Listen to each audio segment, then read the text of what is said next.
Haleluya, amin. Silakan duduk Bapak Ibu. Selamat pagi, shalom. Tema kita pagi ini adalah strateginya iblis. Hari ini dunia memasuki zaman yang dinamakan postmodern, di mana gereja pun ikut-ikutan menjadi gereja posmo. Gereja posmo ini cirinya adalah sudah jarang mengkhotbahkan tentang neraka, surga, iblis, setan gitu. Bahkan ada mereka yang berkata itu tidak ada, Pak. Itu tidak perlu dikhotbahkan lagi. Itulah sebabnya kalau Bapak Ibu Saudara sekalian mendengarkan khotbah, kebanyakan tidak seperti khotbah motivator, hanya menyenangkan telinga, enak didengar. Ketika pulang, merasa nyaman. Enak aku dengar firman-Nya. Gitu. Kebanyakan begitu. Ini bahaya loh. Banyak orang tidak percaya adanya iblis. Terutama anak-anak muda. Anak-anak muda yang sudah pendidikannya high-tech. Komputer sudah biasa, internet sudah biasa. Sebentar lagi masuk ke zaman Metaverse. Metaverse nanti lanjutannya multiverse pasti. Ini, yang begini bahaya ini. Setan dianggap mainan. Coba kita baca Alkitab ya. Kita jadi manusia cuma sekali, jangan sok tahu. Jangan merasa sudah tahu. Mari kita baca Alkitab. Yohanes 8 ayat 44. Yohanes pasalnya yang ke-8, ayatnya yang ke-44. Iblislah yang menjadi bapamu, dan kamu ingin melakukan keinginan-keinginan bapamu. Ia adalah pembunuh manusia sejak semula, dan tidak hidup dalam kebenaran.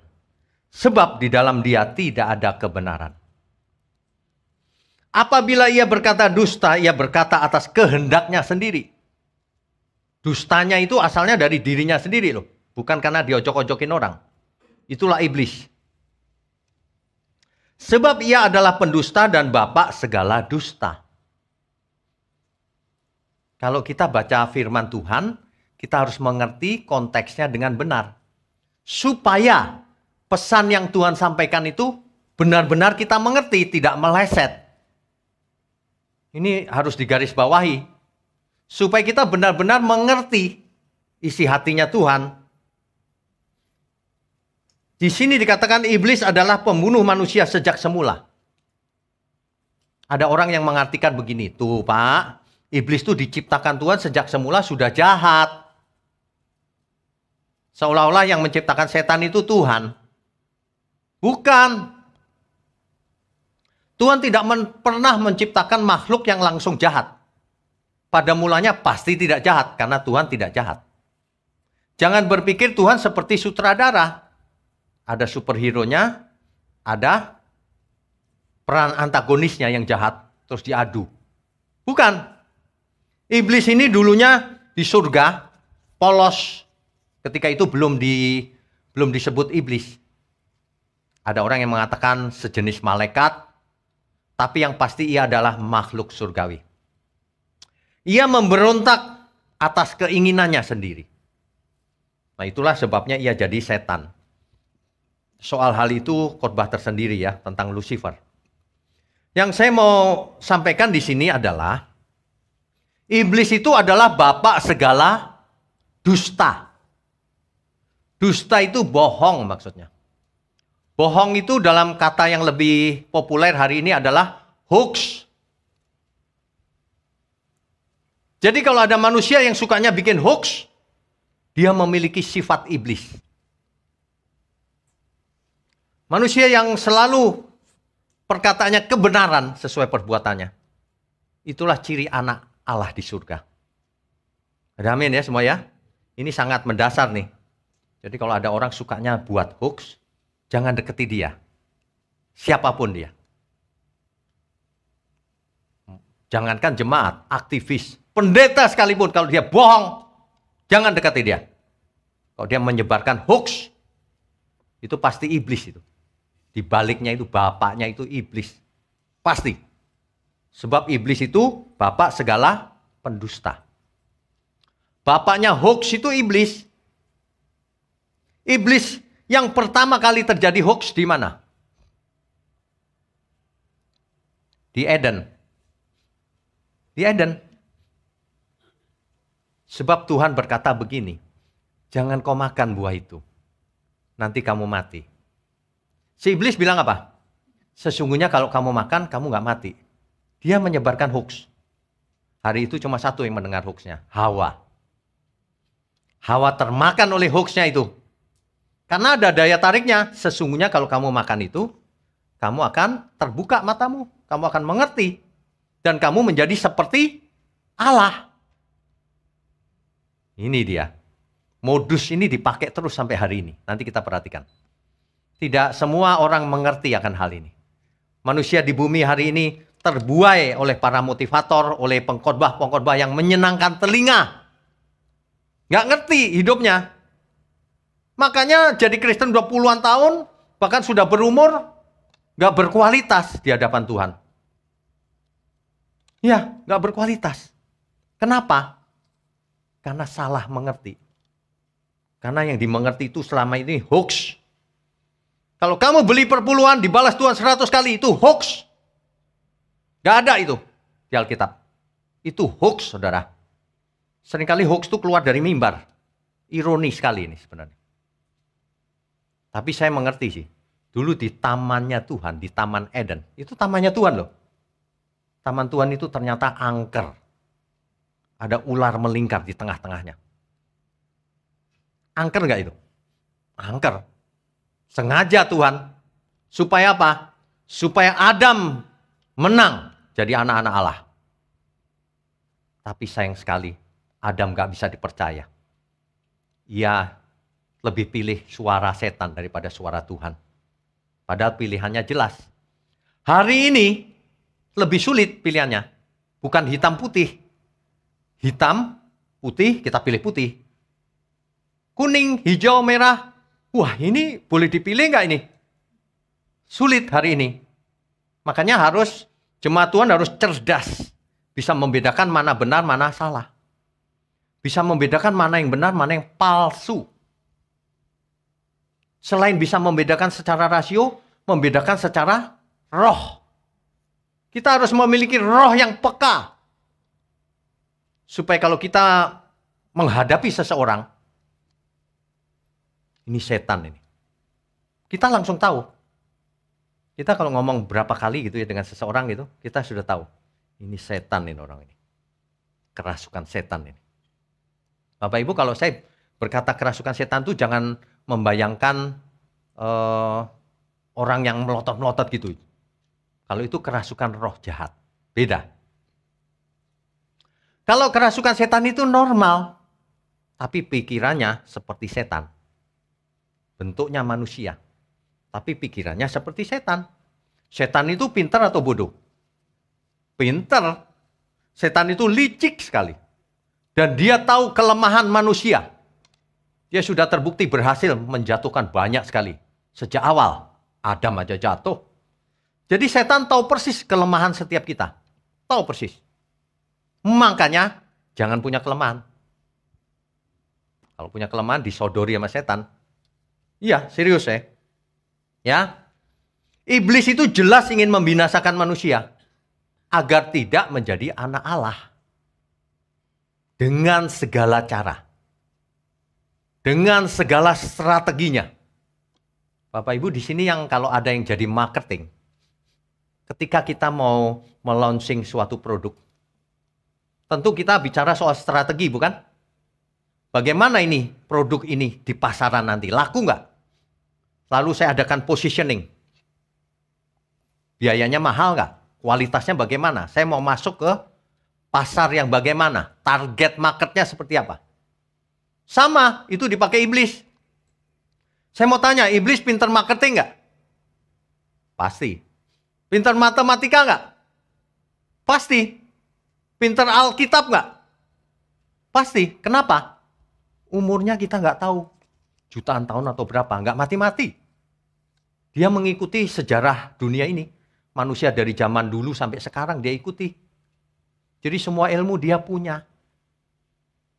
Bahaya kan? Bahaya. Semua ilmu dia punya. Dia tahu cara menjatuhkan manusia. Cuma tidak boleh curang dia oleh Tuhan. Misalnya gini. Seseorang ya, pikirannya dirubah. Ting, jadi jahat. Oh itu nggak boleh.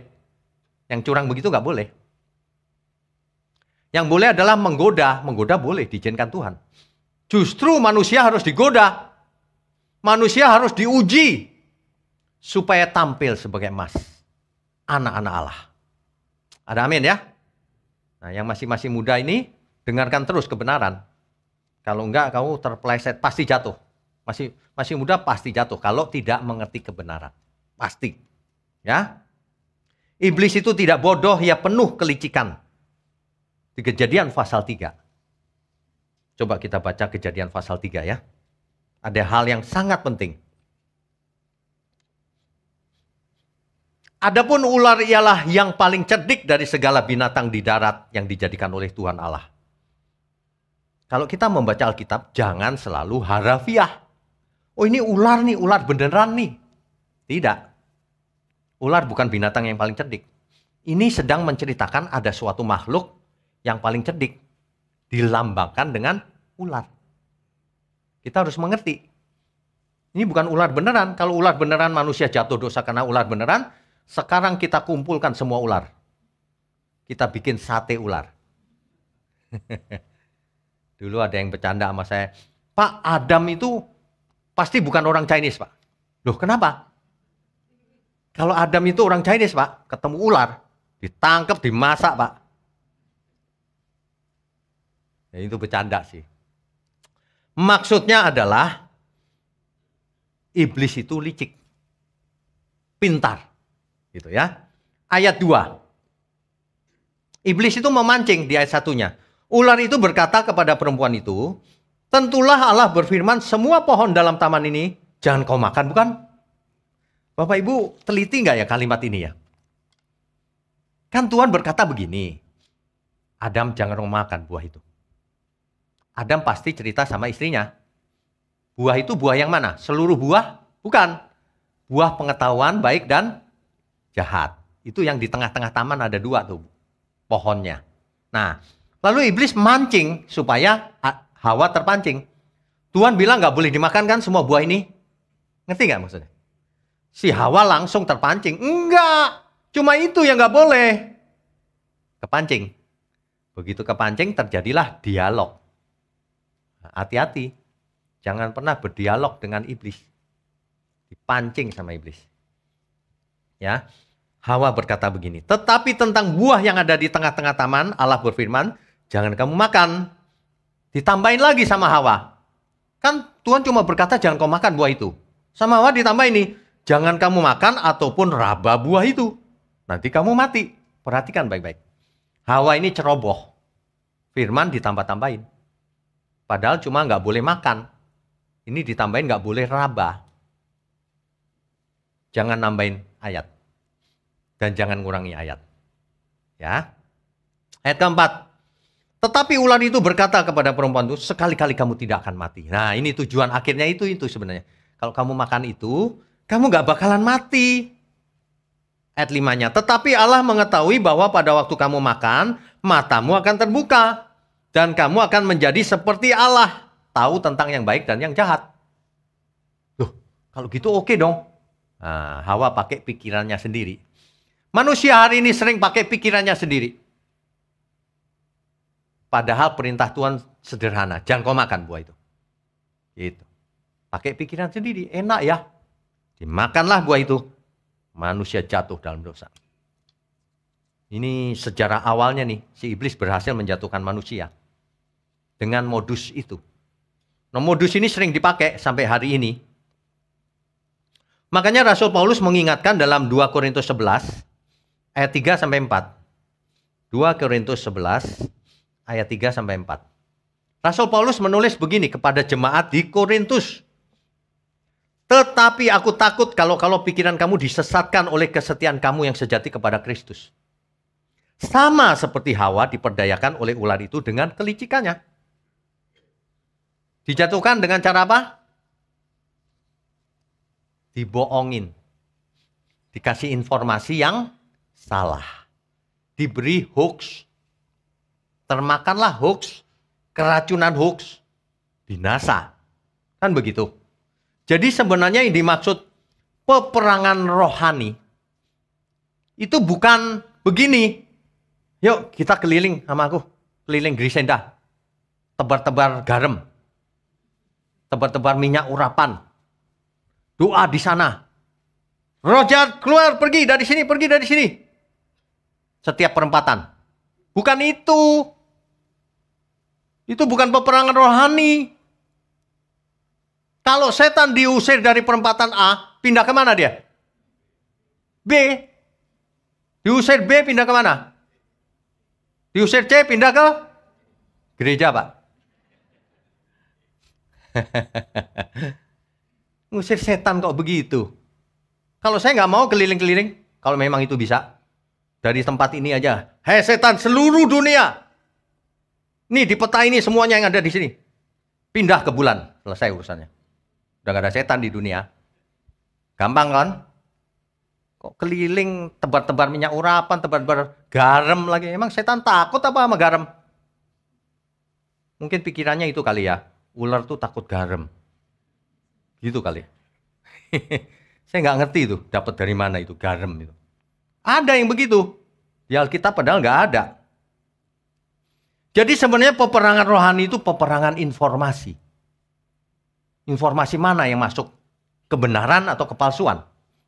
Selain itu, perang daging kita.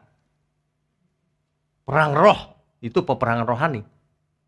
Melalui informasi, pikiran manusia diolah, diproses, maka perasaannya ikut, jiwanya terwarnai, rohnya rusak. Kalau diwarnai oleh kepalsuan. Itu sebabnya yang masih muda juga nih, terutama yang masih muda nih. Kamu jangan pernah nonton tontonan yang tidak pantas ditonton. Jangan pernah mendengar apa yang tidak pantas didengar atau hoax. Jangan suka dengar YouTube yang hoax. Yang cari sensasi doang. Oh itu sesat itu gereja itu. Didengerin. Cuma cari sensasi. Kalau mau tahu sesat apa enggak, datang. Dengarkan sendiri. Sebab kebenaran sesuai dengan fakta. Catat baik-baik. Salah satu natur kebenaran. Kebenaran itu sesuai dengan fakta. Alangkah bodohnya orang yang menerima informasi sepihak. Lalu percaya.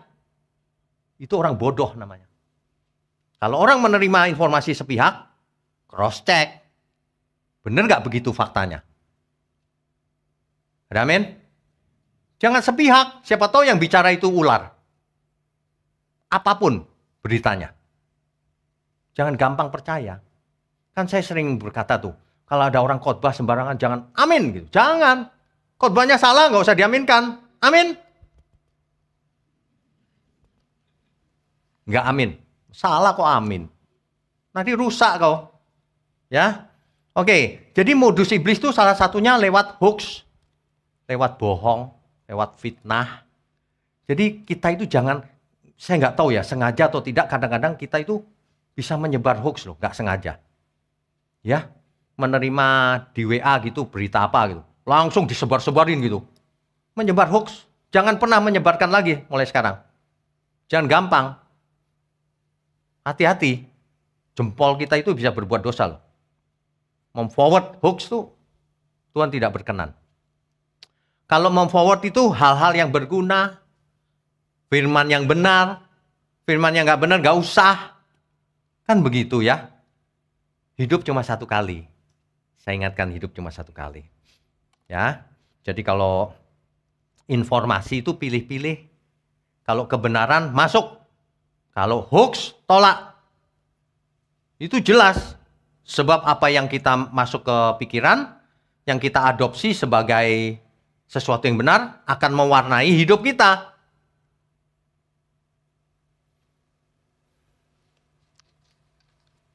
dosa itu ujungnya kelihatan, gejalanya jelas.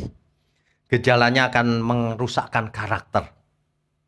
Nanti timbul kebencian satu dengan yang lain. Nanti timbul iri hati. Nanti timbul kesombongan, keserakahan, kebohongan terutama. Itu ciri-cirinya.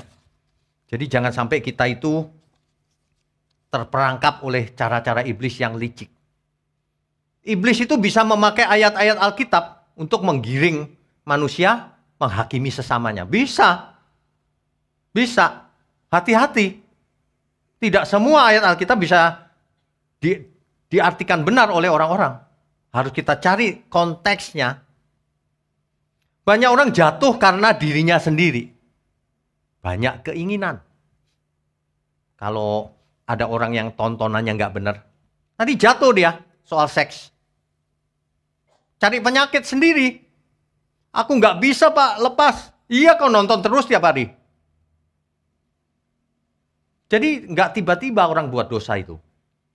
Yang masih muda ingat, jangan nonton yang enggak. Di zaman informasi begini, cari yang nggak bener tuh gampang banget di internet, tinggal Google search gitu disamperin sama dia lain kali. Ya, hati-hati loh, hidup cuma satu kali. Hidup ini ada dua macam kelompok manusia sebenarnya. Satu, mau Kristen mau non-Kristen tapi kelompoknya tetap ini nih. Yang kedagingan, yang masih melayani dagingnya. Sehingga ia jatuh ke dalam berbagai pencobaan. Satu lagi yang fokusnya kesempurnaan. Meskipun dagingnya masih ada, tapi ditekan oleh dia fokusnya kesempurnaan. Sehingga seluruh hidupnya itu diarahkan untuk menyenangkan Tuhan. Banyak orang mengarahkan hidupnya, aku mau nonton ini, mau nonton itu. Mau makan enak ini, mau itu. Dagingnya yang dikasih makan terus. Lupakan, mulai sekarang dirubah ya mindsetnya ya, cara hidupnya ya. Kalau kita nggak kasih makan daging kita itu, tidak memuaskan hawa nafsu kita, lama-lama kita tidak doyan dosa. Kalau setiap saat kita mau menyenangkan Tuhan, nggak mungkin kita buat dosa. Ya, kalau setiap saat kita begini, menyenangkanmu, menyenangkanmu, dimanapun dan kapanpun, dalam segala perkara, menyenangkanmu, menyenangkanmu, sejak di bumi sampai selamanya. Kalau setiap saat kita begitu, nggak mungkin kita buat dosa. Nggak sengaja main komputer, tampil gambar yang tidak pantas ditonton. Hapus. Sebab apa? Di dada kita, di dalam hati kita, di pikiran kita, mendengung terus lagu ini. Apa saudara? Menyenangkanmu. Coba bayangkan kalau setiap saat kita, dalam bayangan kita itu isinya itu. Jadi kalau malam hari ya sudah capek gitu ya. Tuhan, bagaimana aku bisa menyenangkan Kau? Bisaku cuma begini, apalagi Tuhan? Cari-cari terus. Bahkan di gereja lagi khotbah ya, itu saya suka ngomong sendiri loh. Suka bicara sendiri sama Tuhan. Tuhan bagaimana ya, jangan sampai aku salah loh ini. Kalau aku salah gak lucu banget, mendingan aku gak usah berdiri di mimbar begini. Ngeri. Mulai sekarang dengungkan terus di hati kita. Menyenangkanmu, menyenangkanmu, dimanapun dan kapanpun, dalam segala perkara, menyenangkanmu, menyenangkanmu, sejak di bumi sampai selamanya. Sampai selamanya. Dimanapun, kapanpun, dalam segala perkara, dalam segala hal. Rasul Paulus menulis, baik aku makan, minum, atau melakukan sesuatu yang lain, lakukan untuk kemuliaan Tuhan. Kalau kita ingat itu terus, gak mungkin kita buat dosa. Gak mungkin. Gak sempet. Saya itu dari dulu ya, penasaran, pengen main game sebenarnya. Tapi gak ada waktu. Heran ya. Sementara ada orang lain yang main game dari pagi sampai malam. Kok banyak waktu ya dia ya? Saya gak ada waktu. Saya pengen nyobain doang. Kenapa sih orang terikat game? Saya lihat iklannya game gitu, gak tertarik. Ngapain sih zombie jalan-jalan ditembak-tembakin gitu? Ngapain gitu? Emang kau seneng nembakin gitu? Di Amerika banyak kejadian loh. Gak ada apa-apa ditembakin di sekolah. Betul gak? Kebanyakan main game itu. Dia pikir lagi main game kali semua orang ditembakin gitu. Teracuni oleh setan itu. Setan itu pintar. Zaman sekarang setan tidak muncul seperti kuntilanak gitu. Enggak muncul begitu. Kalau muncul begitu orang lari. Lari cari Tuhan. Setan zaman sekarang jubahnya bagus. Khotbah. Baik hati. Hati-hati tapi ujungnya. Jangan terpesona oleh yang kelihatan. Cari ujungnya. Apa yang diperbuatnya? Tujuannya apa? Dari buahnya kau akan bisa membedakan. Dari buahnya. Saya itu khawatir itu yang masih muda loh. Masih muda itu gak percaya Tuhan. Banyak yang gak percaya Tuhan. Ke gereja itu asal-asalan gitu. Sampai gereja ketemu motivator doang. Nanti suatu hari kau jatuh dalam dosa. Baru nyesel. Yang masih muda ya, kalau cari jodoh hati-hati. Hati-hati. Harus dipilih yang benar. Kamu salah pilih jodoh kayak neraka di bumi kamu nanti. Hati-hati itu. Udah banyak orang yang salah pilih jodoh. Tapi kalau bagi yang salah pilih, ya sudah tidak boleh ya tukar tambah. Salah ya sudah. Ibarat nasi sudah menjadi bubur. Bubur enak gak? Dibuat enak. Kalau tadinya nggak enak ya dikasih sayur, kasih sambal roa, kasih ikan cakalang. Jadi apa? Bubur Manado. Enak. Sama, salah pilih aku. Gak apa-apa. Ayo jadikan bubur Manado. Ke gereja bertobat sama-sama. Lupakan masa lalu. Semua orang buat salah, saya kasih tahu. Yang penting itu ke depan. Gak ada yang namanya salah pilih. Udah gak apa-apa. Dahulu pacaran puluhan tahun. Gak salah pilih. Hari ini cerai buktinya. Ya gak penting. Masa lalu itu gak penting. Yang penting itu masa depan. Jangan sampai kita tertipu oleh iblis. Itu aja. Ya. Oke. Nah. Jadi musuh kita turun-temurun itu adalah iblis. Gak ada musuh lain. Musuh kita itu iblis. Banyak orang musuhnya siapa? Mertuanya, menantunya, saudaranya, teman sepelayanan. Ini gimana sih? Gak baca firman ya? Musuh kita itu iblis. Bukan sesama kita. Saya itu dari dulu saya lihat tuh mertua itu berantem terus sama menantunya. Heran, kenapa ya? Udah gitu mertuanya selalu yang mertua perempuan. Menantunya selalu yang perempuan juga. Kenapa begitu ya? Kalau cowok kok enggak ya? Iya bener, dicek aja. Cek aja toko sebelah. Iya kenapa gitu ya? Saya tuh bingung loh. Kenapa sih mesti ribut-ribut? Seseorang kalau mau jadi murid Tuhan Yesus ya, gak bisa diprovokasi oleh iblis. Itu pasti iblis yang provokasi.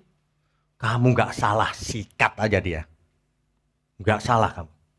Loh, meskipun kita di pihak yang benar, kita nggak boleh kurang ajar sama orang tua. Harus sopan meskipun orang tua salah. Ada amin nggak nih? Yang amin yang sudah tua-tua. Yang muda-muda kok nggak amin?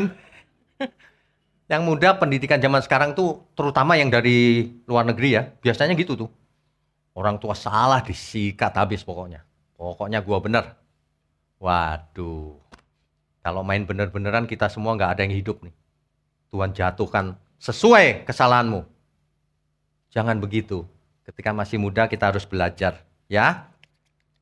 Kejadian 3 ayat 15. Keturunan perempuan ini akan meremukkan kepala keturunan si iblis itu. Jadi musuh kita memang si iblis itu, gak ada yang lain. Efesus 6 ayat 12. Efesus pasal 6 ayat 12 ya. Karena perjuangan kita bukanlah melawan darah dan daging. Apa artinya?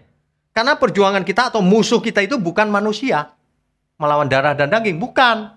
Tetapi melawan pemerintah-pemerintah, melawan penguasa-penguasa, melawan penghulu-penghulu dunia yang gelap ini. Melawan roh-roh jahat di udara. Itu, musuh kita itu. Jadi jangan musuhan sama sesama. Memang ada sesama yang kerasukan. Jadi seperti itu, jahat. Tapi sebenarnya bukan itu musuh kita. Ya. 1 Petrus 5 ayat 8. Sadarlah dan berjaga-jagalah, lawanmu si iblis berjalan keliling sama seperti singa yang mengaum-ngaum dan mencari orang yang dapat ditelannya. Jadi lawan kita siapa? Iblis. Iblis itu seperti singa yang mengaum-ngaum berkeliling, ingin menelan orang yang dapat ditelannya. Manusia mau dijadiin kapsul sama dia, mau ditelan. Tapi yang dapat ditelan, yang nggak dapat ditelan nggak bisa. Musuh kita itu iblis. Ya. Nah, modus operandi si iblis, modus operandi itu apa ya? Caranya. Caranya iblis menjatuhkan dari dulu masih sama. Memberikan informasi yang salah, hoax. Sebagian manusia termakan oleh filosofi bahwa setan itu tidak ada. Ya, setan itu nggak ada katanya. Hari gini ngomong setan, Pak. Setan tuh nggak ada. Gitu. Ada yang begitu. Atau kalau di gereja ngajarinya begini. Setan itu sudah kalah, Pak. Sudah nggak bahaya. Sudah kayak kecoa kita injek-injek aja. Gitu. Ya. Ajaran seperti itu. Atau ajaran yang lebih parah lagi, setan itu bodoh. Kalau setan bodoh itu nggak bahaya. Udah nggak usah peduliin. Bayangkan, kalau kita mau berperang, terus ada informasi, musuhmu itu udah kalah. Loh, belum perang udah kalah. Lemah dong jadinya. Gampang ditipu. Ya, ini salah satu modus operandinya, anggap enteng, manusia anggap enteng akhirnya. Ia mengajarkan berbagai cara agar manusia itu pasif. Frustasi. Dan dengan berbagai masalahnya, dengan ajaran yang mengatakan selama engkau sudah dibaptis, maka kau selamat. Udah nggak usah buat apa-apa. Santai aja udah selamat. Wah itu pasti ajaran si jahat tuh. Padahal sejak kau dibaptis, kamu masuk proses kuduskan dirimu. Kuduslah kamu sebab aku kudus, kata Tuhan. Jangan buat dosa lagi sejak dibaptis. Kalau tidak, baptisanmu itu percuma. Percuma. Baptis tidak menyebabkan masuk surga. Banyak ajaran sudah dibaptis pasti masuk surga. Enak aja. Sudah dibaptis masih hidup dalam dosa masuk surga. Lah kok enak situ? Emangnya surga murah apa? Ya. Iblis itu sebenarnya ya. Ini istilahnya teknis marketing nih. Belum pernah ada yang bicara begini. Iblis itu sebenarnya melakukan diversifikasi. Bapak Ibu, diversifikasi itu apa sih? Kalau orang marketing tahu. Contohnya ya, saya kasih contoh yang sederhana. Misalnya, kita mau jualan handphone. Kita taruh di toko yang mahal. Handphone. Ada orang datang cari handphone ke toko kita itu. Bukan toko kita lah, toko A misalnya. Dia pergi ke toko A, cari handphone yang merek A. Berapa? Sekian. Kok mahal? Nggak mau dia. Dia pergi ke toko lain.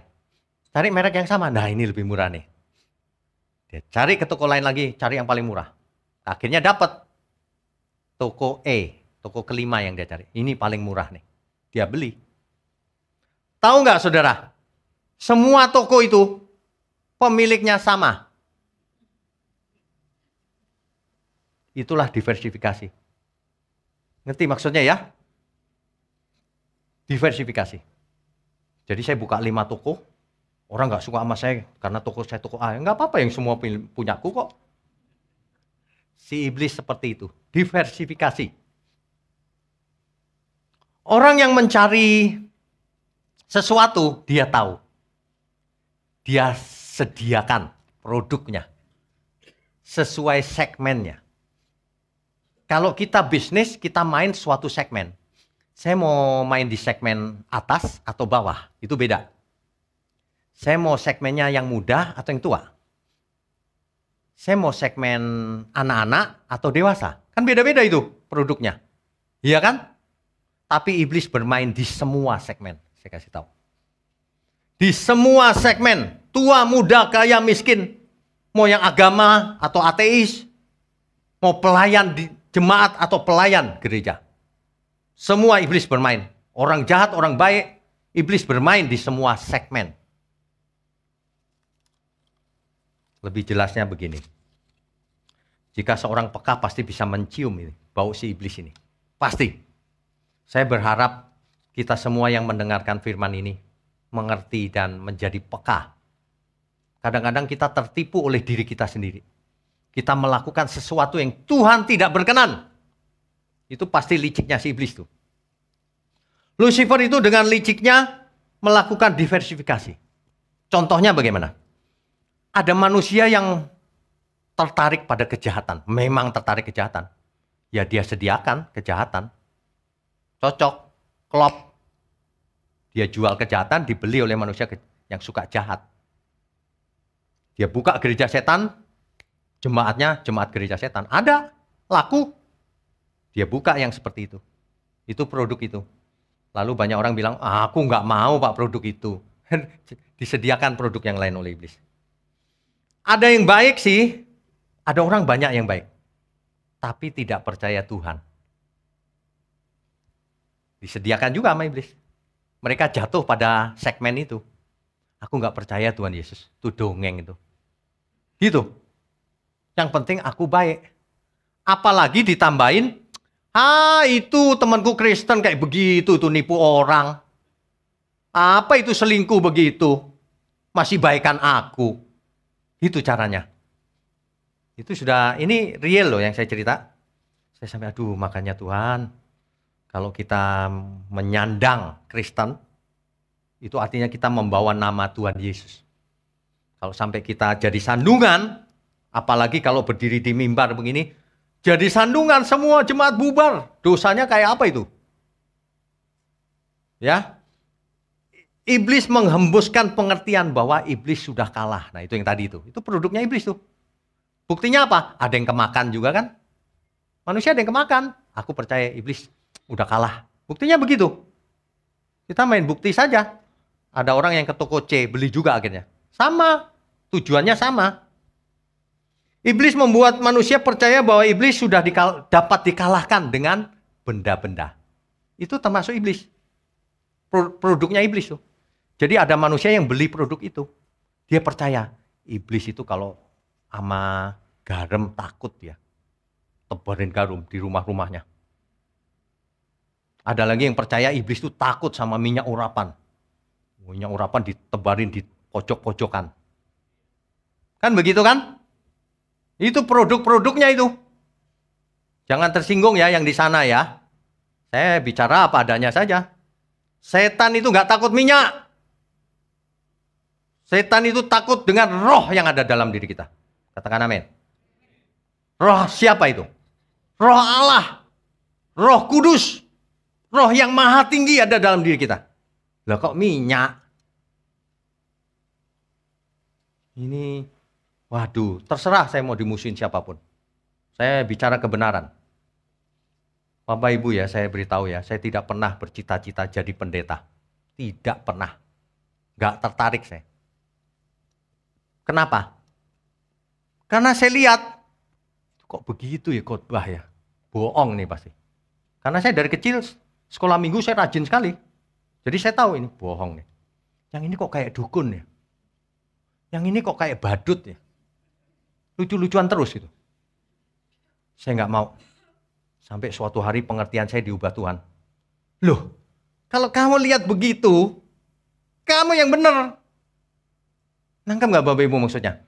Akhirnya saya sodorkan diri, kalau gitu aku aja Tuhan. Banyak orang nggak bisa dipercaya nih. Kalau gitu aku aja, aku ngomong apa adanya. Orang nggak suka, nggak masalah. Sama sekali nggak masalah. Makanya di gereja ini nggak ada bicara soal uang sama sekali. Nggak ada. Bapak Ibu kasih perpuluhan, kalau nggak binatang apa? Belalang pelahap malam-malam datang loh. Kayak anak sekolah minggu aja ditakut-takutin begitu. Bapak Ibu nggak ngasih juga nggak apa-apa kalau lagi kesulitan. Yang penting kasih hatimu sama Tuhan. Amin semua. Beri kemuliaan untuk Tuhan. Nah, apalagi produknya iblis nih? Perlu tahu kita semua. Ya, saya pernah diceritain orang begini. Ada yang bikin apa ya? Bantal. Bantal didoain, lalu dijual. Ini bantal sakti loh saudara. Takut setan nama ini. Sudah didoain. Model-model begitu. Itu produknya iblis itu. Menggunakan Tuhan untuk jualan. Ya. Jualan-jualan aja, bisnis biasa aja. Kalau bagus ya dibeli orang gitu loh. Gak usah ditambahin doa segala. Nanti saya suatu hari, misalnya nih, buat pabrik air mineral. Saya doain dulu. Saya kasih merek doa. Saudara beli ini lebih hebat nih. Bikin sehat, anti kanker. Kok akan terbebas dari meja operasi. Kok akan bebas dari rumah sakit. Nah, model begitu-begitu itu. Nangkep gak sih saudara? Amin ya. Ini bukan sedang menyerang siapa loh, bukan. Saya harus buka strateginya iblis apa adanya pagi ini. Kalau saudara nggak setuju ya jangan dengarkan. Sederhana kan? Hidup ini pilihan, kehendak bebas. Mau hidup benar atau enggak? Itu aja. Udah waktunya udah singkat. Ya. Ada lagi manusia yang percaya begini. Ini jualannya iblis tuh. Waduh. Saudara, ada setan putih, ada setan hitam.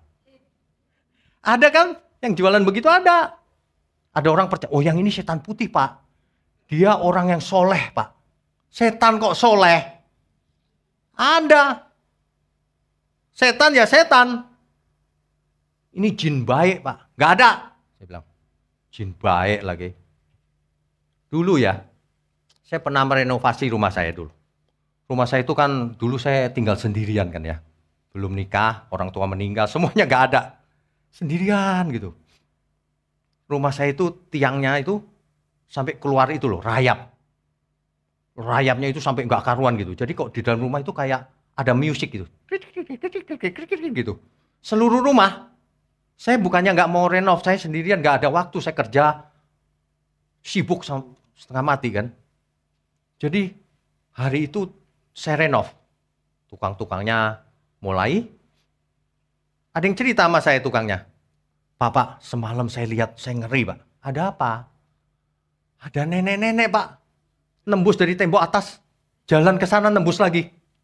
Oh gitu. Ya jangan takut lah. Itu cuman penglihatan biasa aja itu. Takut Pak. Saya panggilin ya Pak. Saya kenal orang pinter. Gitu deh. Gak usah. Aku orang pinter. Mau nawarin orang pinter katanya. Dalam bayangan saya itu orang bodoh, bukan orang pintar. Orang bersekutu dengan setan itu bodoh namanya. Gak usah. Saya juga nggak tuang-tuang minyak urapan. Selesai renov saya masuk. Gak usah pakai tangking sana, tangking sini. Pergi sendiri dia. Tuan rumahnya masuk ya dia nggak ada lah. Kan begitu. Jangan takut, jangan takhayul begitu. Roh Allah tinggal dalam diri kita. Ingat baik-baik. Mulai sekarang roh Allah tinggal dalam dirimu. Yang masih muda, Aku mau nonton yang nggak bener. Ada roh Allah dalam diri kita. Ingat itu, jangan kayak Simpson.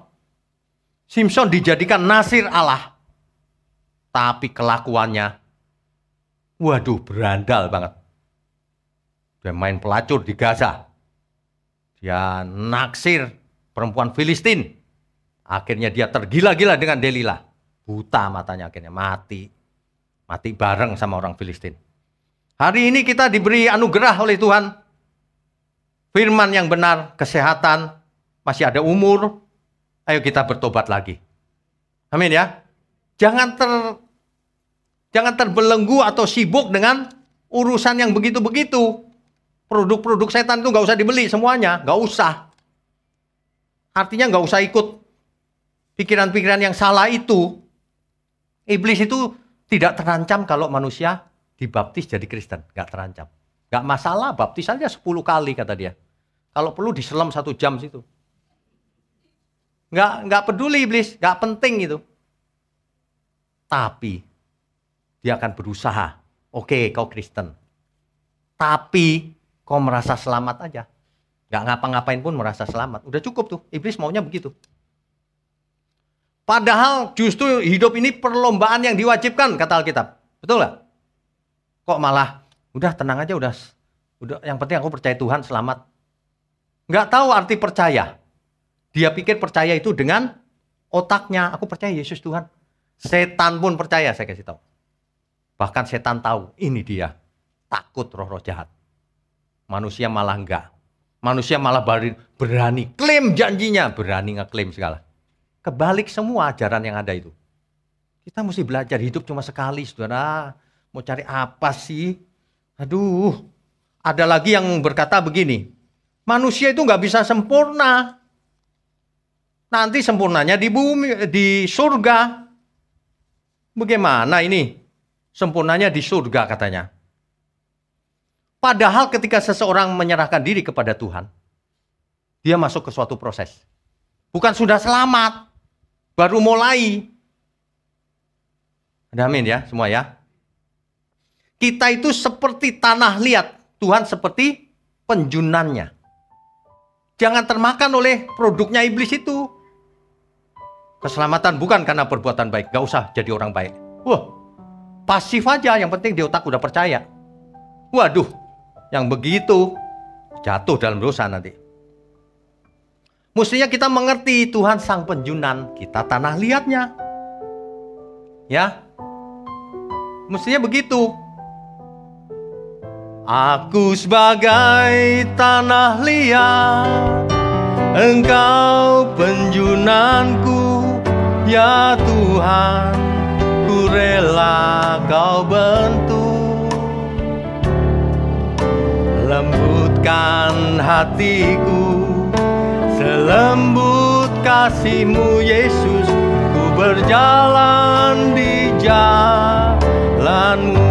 Sekali lagi saudara, aku sebagai tanah liat. Engkau penjunanku, ya Tuhan, ku rela Kau bentuk. Lembutkan hatiku, selembut kasih-Mu Yesus, ku berjalan di jalan-Mu. Mantap. Urusannya bukan produk-produk iblis ini, sampah ini. Aku mau dibentuk oleh Tuhan. Yang masih muda hati-hati itu. Kalau kau dari muda sudah begini, mendengar firman yang keras dan benar begini, dan kau lakukan, kau akan jadi orang hebat. Pasti. Sebab orang yang mendengar firman kebenaran yang benar-benar, dia akan menjadi cerdas. Pasti. Saya sudah lihat orang yang gak sekolah sekalipun, ketika mengerti kebenaran, dia jadi cerdas. Pasti. Buktikan sendiri. Orang yang mendengar hoax, lama-lama jadi bodoh. Pasti. Ya. Kalau di sini gombleng, supaya pulang tenangnya beda. Tenangnya itu, ya Tuhan, aku dapat anugerah. Tawaran dunia berbagai macam itu palsu, hoax. Waduh, bahaya nih. Yang masih muda, belajar keras, harus sukses. Kalau jalurmu bukan sekolah, bisnis yang hebat, yang punya perusahaan di mana-mana. Tapi ingat, semuanya milik Tuhan. Persembahkan semua untuk Tuhan. Persembahan semua untuk Tuhan itu bukan dijual lalu dikasih gereja, bukan. Pergunakan semua itu untuk memuliakan Tuhan. Sekolahin saudara-saudaramu kalau banyak duit. Sekolahin pegawai-pegawaimu biar jadi hebat juga. Begitu lah antinya virus. Kalau virus itu menyebarkan penyakit, kalau kita menyebarkan berkat. Berkat itu bukan uang aja loh ya, bukan materi loh. Berkat itu membentuk manusia Allah. Menjadi mengerti kebenaran. Dan itu terjadinya tidak instan, tidak otomatis. Hanya orang yang rindu mendengar suara Tuhan yang bisa. Ku rindu selalu mendengar suara-Mu Tuhan. Roh Kudus berikan hati peka, agar ku pahami kehendak-Mu dan turuti rencana-Mu. Sekali lagi saudara, ku rindu selalu mendengar suara-Mu Tuhan. Roh Kudus berikan hati peka,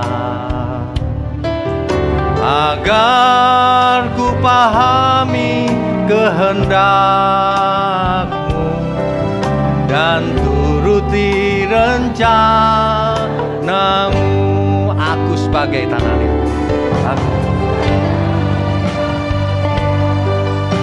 Engkau benjunanku, ya Tuhan, ku rela Kau bentuk. Lembutkan hatiku, selembut kasih-Mu Yesus, ku berjalan di jalan-Mu.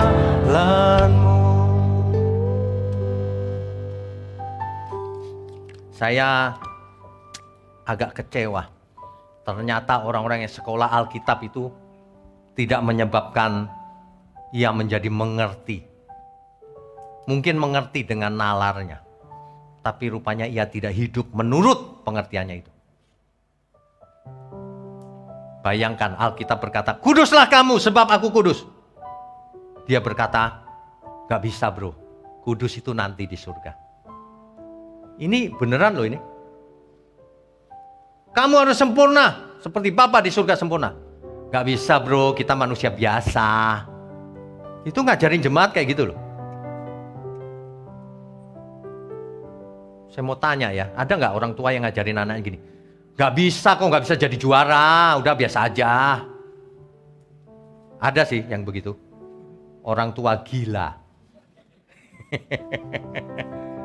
Tuhan kita jauh lebih hebat, lebih agung pribadinya.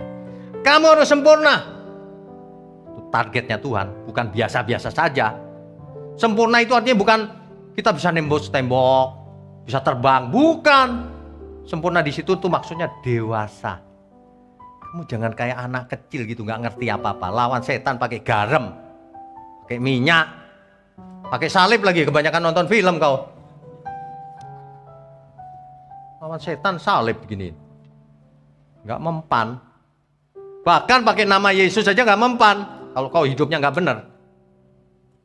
Kan Alkitab mencatat tuh ya, yang 7 anak imam Skewa, dia mengusir setan dalam nama Yesus gitu. Setannya ketawa. Yesus aku kenal, Paulus aku kenal. Kau siapa? Digebukin sama setannya, ditelanjangin, lari semua. Itulah orang-orang yang nggak mengerti kebenaran, hidup nggak benar lagi. Pakai nama Yesus lagi. Jangan sembarangan pakai nama Tuhan. Hiduplah kudus. Yang mungkin sebagian kadang-kadang, aduh aku salah Tuhan, nggak sengaja ya. Kalau nggak sengaja beda, tapi jangan sengaja. Ya, sengaja mengabarkan si A selingkuh, padahal tidak. Seandainya ia selingkuh pun kamu nggak boleh nyebar-nyebarin. Etika jadi rusak zaman sekarang adanya YouTube. Banyak hamba Tuhan nggak punya etika. Nggak punya etika itu artinya nggak punya iman. Iman itu etika. Etikanya Tuhan. Nah kalau etikanya dunia aja kau nggak lulus, apalagi etikanya Tuhan. Banyak manusia dirusak oleh ajaran-ajaran yang ada. Dan spirit yang ada. Itu kalau orang nonton YouTube terpengaruh loh. Impartasi spirit yang negatif itu transfer itu. Jadi benci sama si A. Gara-gara berita. Kemarin ada yang telepon saya. Waduh, saya sudah tidak mau ke gereja, Pak. Loh, kenapa? Tersandung, Pak. Sudah 4 kali ini tersandung. Loh, tersandungnya bagaimana? Begini loh Pak, ini kata orang begini, ini. Saya bilang, kata orang. Kebenaran sesuai fakta, ada faktanya nggak? Ya kata dia ada. Loh, kok kata dia? Jangan mau dibohongin dengan kata dia. Meskipun orang berkata, aku melihat sendiri. Bohong. Buktinya mana? Bapak Ibu ngerti yang saya maksud ya? Jangan gampang percaya hoax. Cross check. Untung orang itu telepon saya. Langsung saya kasih tahu. Yang benar begini loh. Selesai. Dia baru tahu, oh begitu. Gitu. Jangan setiap informasi diaminkan. Ya. Kita hidup cuma 1 kali loh. Setan itu memang menyerang langsung ke jantung pelayanan. Betul. Kalau kita melayani dengan benar, setan itu gencar dengan segala cara. Berusaha mengacau, berusaha menjatuhkan pekerjaan Tuhan. Itu setan. Kenapa? Karena kita menghancurkan pekerjaan dia, pekerjaan setan. Alkitab berkata, kamu akan menghancurkan pekerjaan iblis. Itu kita. Bapak Ibu bisa menghancurkan pekerjaan iblis. Caranya bagaimana? Kalau ada khotbah yang benar, forward ke sana sini. Kalau ada hoax, hapus langsung. Jangan diteruskan. Ada berita-berita sensasional, hapus. Gak perlu. Kalau kebenaran, forward. Itu termasuk menghancurkan pekerjaan si iblis. Dalam hal apa? Informasi. Informasi itu penting. Bagaimana tidak? Aduh. Zaman sekarang gereja, YouTube dipakai untuk sembarangan begitu. Ya. Oke. Jangan memberi kesempatan pada iblis. Kadang-kadang orang itu suka memberi kesempatan.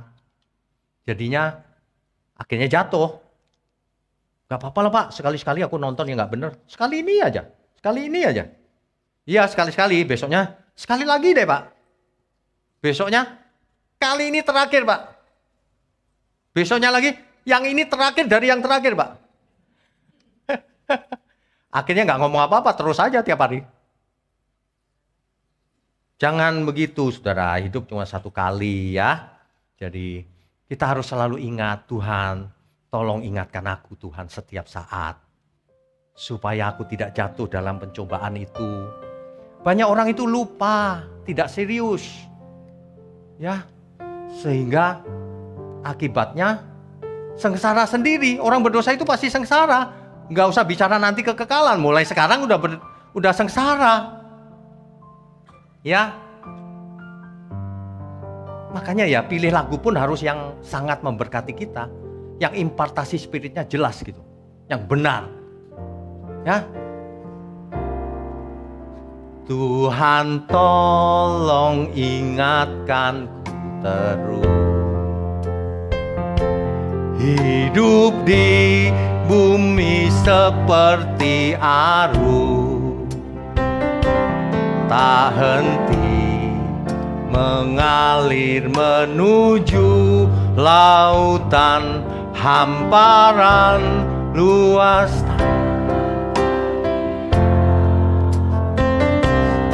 Luas keabadian. Artinya kita itu masuk ke kekekalan. Ya, kita nanti semua kita pasti masuk ke kekekalan. Itulah artinya. Zaman sekarang orang tidak takut, padahal langit bumi semuanya terguncang. tiada yang dapat bertahan. Segalanya menjadi genangan api, kebinasaan tak bertepi. Tuhan ajarku menghitung hari, singkat tak tahu kapan akhirnya.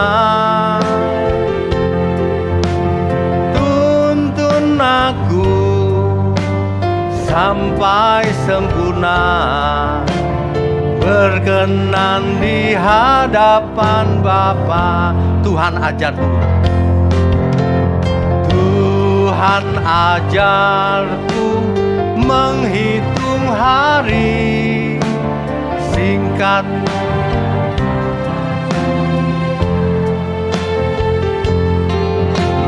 tuntun aku sampai sempurna, berkenan di hadapan Bapa. Bayangkan Bapak Ibu, kalau setiap saat kita melakukan sesuatu, lalu kita ingat lagu ini lagi. Gak mungkin buat dosa. Gak mungkin. Banyak orang di gereja ingat dia anak Allah. Keluar gereja dia lupa anak Allah. Ini gak usah jauh-jauh. Gak usah lama-lama. Keluar aja nanti pikir diri sendiri. Oh, lagi mikir apa ya? Udah kemana-mana pikirannya. Iblis itu cari kelemahan seseorang loh. Hati-hati loh. Manusia itu sebenarnya dijerumuskan oleh keinginannya sendiri. Gak ada yang bisa disalahkan. Salah iblis, bujukin aku Pak. Kenapa kau mau? Karena kau ingin. Keinginan, makanya jangan punya keinginan. Kita melakukan segala sesuatu itu dalam rangka bertanggung jawab, menyenangkan Tuhan. Itu bukan aku ingin ini, aku ingin itu, aku ingin kaya. Bukan.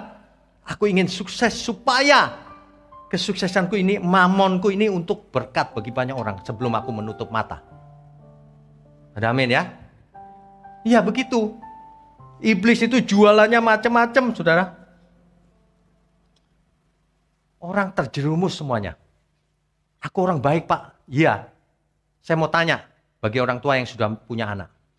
Suatu hari anakmu baik banget dengan orang lain. Baik sekali. Tapi nggak mau kenal orang tuanya. Baik nggak? Enggak. Ada orang baik banget. Tapi nggak mau kenal sama penciptanya. Nggak mau loh ya, bukan nggak tahu. Kalau nggak tahu beda. Nggak mau. Nggak mau. Orang tuanya bilang nggak kenal kamu. Anak durhaka. Diciptakan dari tidak ada menjadi ada. Kok malah nolak Tuhan. Sebenarnya ya Bapak Ibu Saudara sekalian, ikut Tuhan itu enak. Dimintain apa sih? Nggak ada. Dipajekin apa? Perpuluhan? Nggak. Tuhan inginkan hatimu. Amin semua. Bahkan di gereja kalau ada yang kesulitan ekonomi dan sebagainya, hubungi kita. Kita berikan sembako. Ya. Pasti. Mestinya begitu. Tapi kalau minta beliin motor dan sebagainya, ya enggak lah. Tapi kalau sembako pasti. Jangan khawatir. Kita enggak akan sebarkan kemana-mana juga kok. Untuk apa? Pokoknya yang kesulitan, ayo. Atau anaknya pintar banget. Tapi nggak ada biaya untuk sekolah. Coba kita bicarakan bagaimana caranya. Saya serius loh ini. Kita harus menyelamatkan banyak jiwa. Kalau kamu tapi dibiayain, kamu ingat. Kamu mesti berbakti sama Tuhan. Kesuksesanmu persembahkan untuk Tuhan tapi. Ya. Jangan lupa ya Bapak Ibu. Amin. Mari kita bangkit berdiri. Tuhan, tolong ingatkanku terus Tuhan.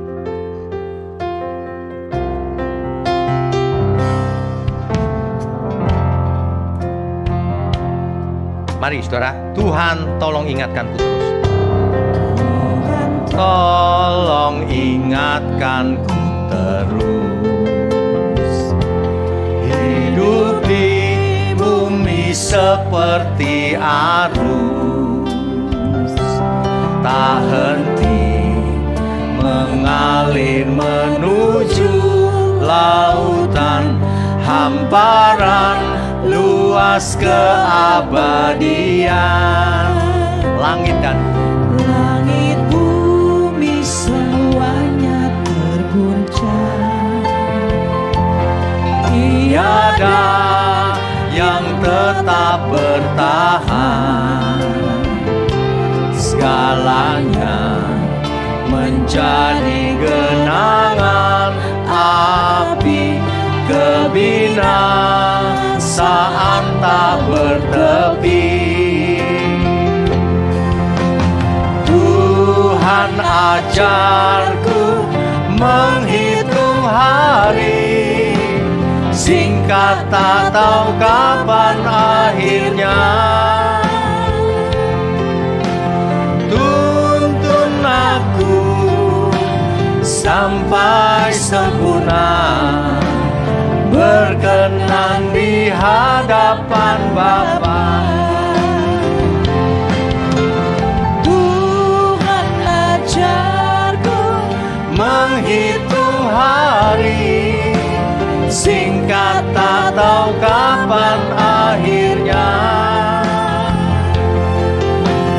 Tuntun aku sampai sempurna, berkenan di hadapan Bapa.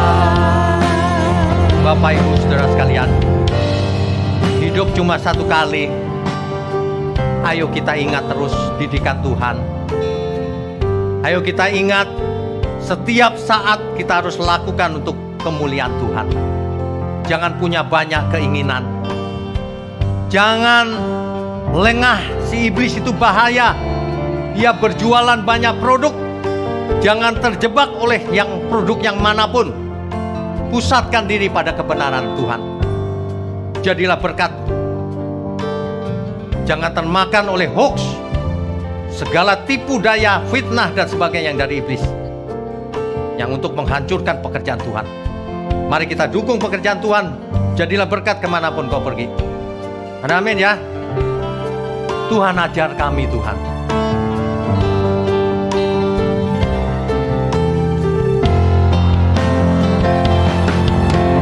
Tuhan ajarku menghitung hari, singkat tak tahu kapan akhirnya.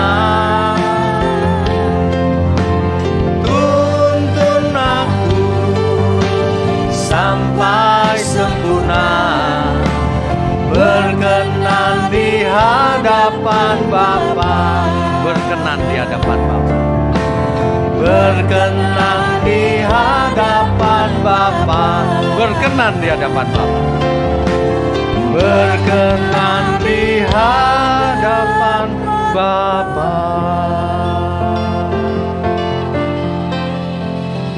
Bapa di surga, terima kasih untuk minggu pagi ini, penuh dengan kebenaran firman-Mu.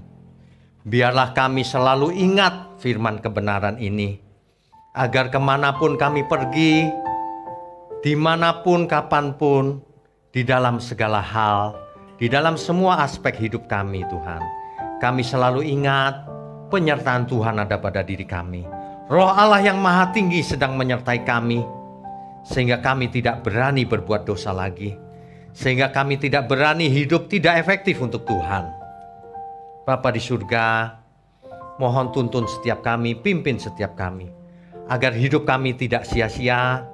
Setiap kami tahu bagian kami, apa yang harus kami kerjakan sebelum kami menutup mata. Mohon ampuni segala kesalahan kami selama ini. Layakkan hidup kami ke depan untuk menjadi anak-anak Bapa di surga. Terima kasih ya Bapa. Mohon berkati semua tangan yang mendukung pekerjaan-Mu, semua tangan yang mendukung menyebarkan kebenaran ini. Terima kasih ya Bapa. Bapak Ibu sekalian, mari kita angkat tangan kita tinggi-tinggi. Kami sambut segala berkat, berkat jasmani, berkat rohani, sehat, umur panjang untuk kemuliaan Tuhan. Di dalam nama Bapa, Putra dan Roh Kudus. Haleluya. Amin. Saudara sekalian, Bicara soal kebenaran, setiap orang merasa benar. Makanya semua kecap dinomor satukan.